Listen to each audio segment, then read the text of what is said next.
What's going on, everybody? Welcome to the Put 'em on a Poster podcast. If you're new to the channel, my name's Chandler, and let's get it directly in today's video, man. So, in case you missed it last night, the Lakers beat the Pelicans, but the main point of this video isn't just the Lakers beating the Pelicans.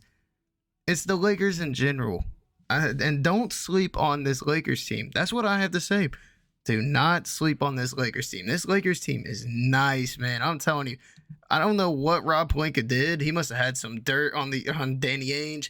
He must have done something because there is no way the Lakers just fleeced the Jazz in this trade deadline the way they did. I mean, they got one first-round pick. And yes, don't get me wrong, that first-round pick could be really, really valuable in the future. It's a 2027 first-round pick that's top 4 protected. So don't get me wrong, that pick could be really valuable. But you're giving up that, or you're giving up Jared Vanderbilt, Malik Beasley.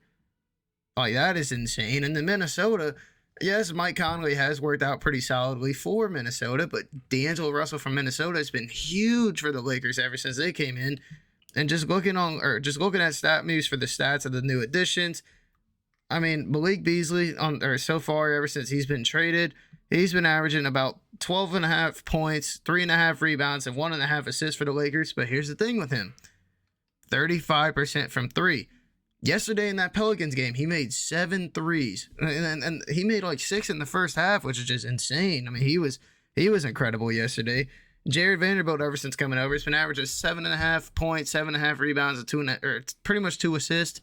But here's the thing with Jared Vanderbilt. Jared Vanderbilt is not meant to be that kind of, oh, I'm going to go out there and dominate in the scoring game. No, he's kind of like the Draymond Green rule for the Warriors. He is that kind of versatile defensive player that you could put on honestly, the best offensive player and let him go to work and just let him lock them down. He's not going to be a high scoring guy.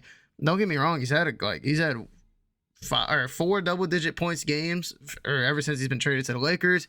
His highest one being that 15-point, 17-rebound game against the Dallas Mavericks in the middle of February, towards the end of February.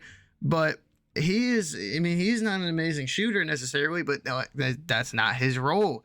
Like what I said, he is not meant to do that. He is not there for that. They needed defense, and they needed shooting at the deadline. They added that shooting in Malik Beasley. They added that defense in Jared Vanderbilt. And D'Angelo Russell, ever since he's been traded, he's averaging 19 points, pretty much 6 assists and 4 rebounds a game for the Lakers in the 7 games that they've all been there. And he's been shooting the lights out of the ball. He's 44% from 3, which is just insane. He's been really, really good. He's been playing his role perfectly. I mean, you saw in the game against the Knicks, he had a 33.8 assist game. The game against Toronto, 28 points, 9 assists. Game against New Orleans a couple of weeks ago, 21 points, 7 assists. These guys have just fit in so perfectly with this team. And obviously, they had Mo Bamba as well, who was playing decently solid. He was their backup center. But, as we know, Mo Bamba hurt his ankle and will most likely be out at least for the rest of the regular season. If the Lakers make the playoffs, he might be able to come back. Chances are they might not throw him in directly into playoffs as a result of just, hasn't played in a little bit. He's got to regain some time. They might just kind of let him sit, let him chill out. Who knows what exactly to do, especially considering they may not be in the playoffs super, super long anyway. Don't want to risk anything. But here's the thing that's most impressive about this.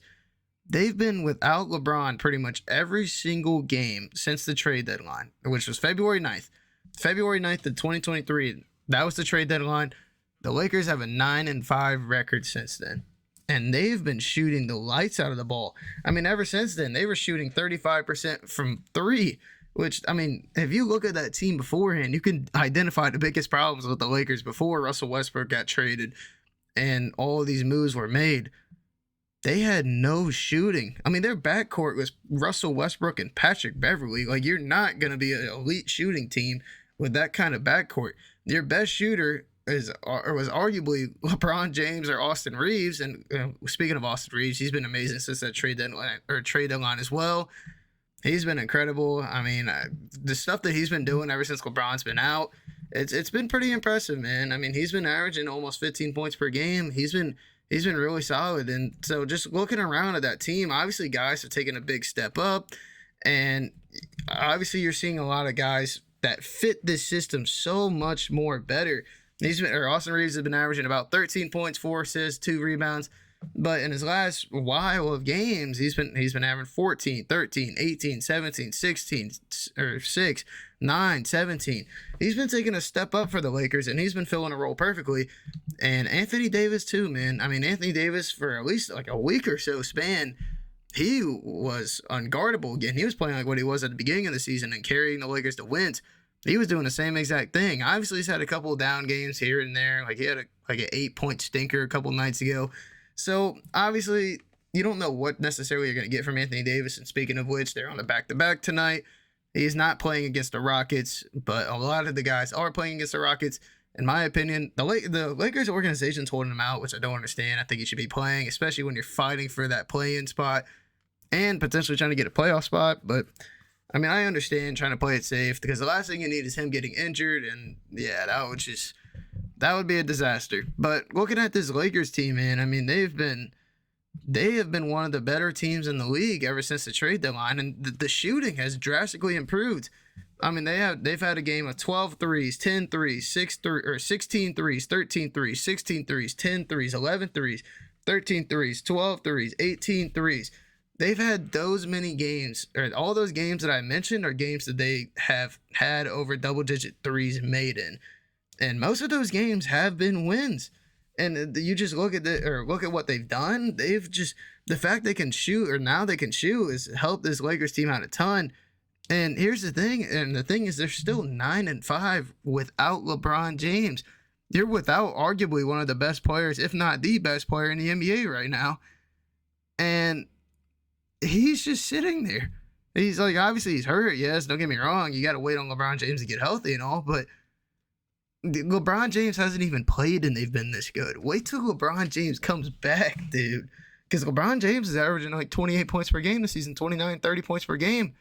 You add in 30 points per game onto the team that you have right now, the team that you constructed right now. Woo, that Lakers team is going to be pretty nice, man. I really like what they've done. I mean, just adding the shooting and the defense that they've had has been incredible. I mean, you could obviously tell, and you should obviously have known back last season, when Russell Westbrook got traded, yes, the reactions were, oh my God, they're going to be a super team. Because, I mean, Russell Westbrook was just coming off arguably one of his better seasons in Washington. He carried that Washington Wizards team to the playoffs. There's no denying that. He averaged a triple-double for, I think, the third or fourth season in a row. I mean, he was a monster. And this was coming after his years in Houston. He gets shipped off to Washington. And he, like what I mentioned, he had one of his best seasons. So you look at this team and you look at a lot of the guys they signed. They signed Carmelo Anthony. They signed DeAndre Jordan, Rajon Rondo. Or they kept Rajon Rondo. And you look at them, they're like, holy shit, this team is amazing. This team is going to win the whole thing. And just, it's unfortunate for Russell Westbrook, as much as unfortunate it is for the Lakers, that fit just didn't work out. And, Russ has somewhat started to work out a little bit with the Clippers. Obviously, the Clippers struggled when they first got him, but they've been better as of late. And it's just, you look at the Lakers team, and you could obviously tell that they had that massive hole when it came to shooting. I mean, even last season, Malik Monk, which if they could have kept him this offseason, that would have been perfect. He's been killing it in Sacramento. But Malik Monk was their best shooter last season, and he was a sniper. And you even lost that in the offseason. So, and you lost Carmelo Anthony, who was a pretty decent shooter for you. So you look at that team lost a lot, or not even a lot, just a decent bit of shooting that played a pretty big impact in their shooting in general last season as a whole. And then the start of this season, they had literally no shooters. I mean, for a period in time, or Thomas Bryant was their best shooter from three. He was the only person that was averaging over 40% from three, and he didn't shoot the ball that much. I mean, LeBron James is averaging like 28% from three. Anthony Davis, same deal, around 28, 29% from three. And you just see the switch that flips after this trade deadline and after all the moves that they've made. They've just filled the gap entirely. They've been an incredible team, and they're starting to make a run. I mean, looking out in the West right now, you got a lot of teams that are in this play-in spot. Obviously, it's a little bit tough to see who's going to actually make it, considering everything going on. But, I mean, right now in the play-in out West, you got Minnesota at 35-34. You got OKC. Let's go. at 34 and 35. You got Dallas at 34 and 35. And you have the Lakers right now as the 10 seed at 34 and 35. Utah is right out there with a 33 and 36 record. New Orleans, same deal, which that was a big win against the Pelicans if you count it in terms of the play-in. I mean, that was huge for what they really needed and for what they were looking for. And then you have Portland a little bit on the bottom side, around 31 and 38, which it is unfortunate what's going on with them. I hope Damian Lillard just leaves after a while and gets moved on because they need it pretty badly at this point. But, I mean, just looking at the Lakers, they have a really solid chance to make the play-in. And if they can most likely make the playoffs if they get really lucky. Maybe Golden State drops out. Maybe the Clippers drops out. Who knows? Maybe Minnesota falls. Maybe OKC falls. Dallas falls. They have a solid chance to make the playoffs. I mean, they're really that good. And in my opinion, that team can make a lot of noise come playoff time because they have the pieces. And they have two of the best players in the game. So, in my opinion, just don't sleep on this Lakers team. They're really nice. But I just wanted to say thank you for watching. If you liked the video, hit that like button, subscribe, and I'll see y'all in the next one, man. Peace.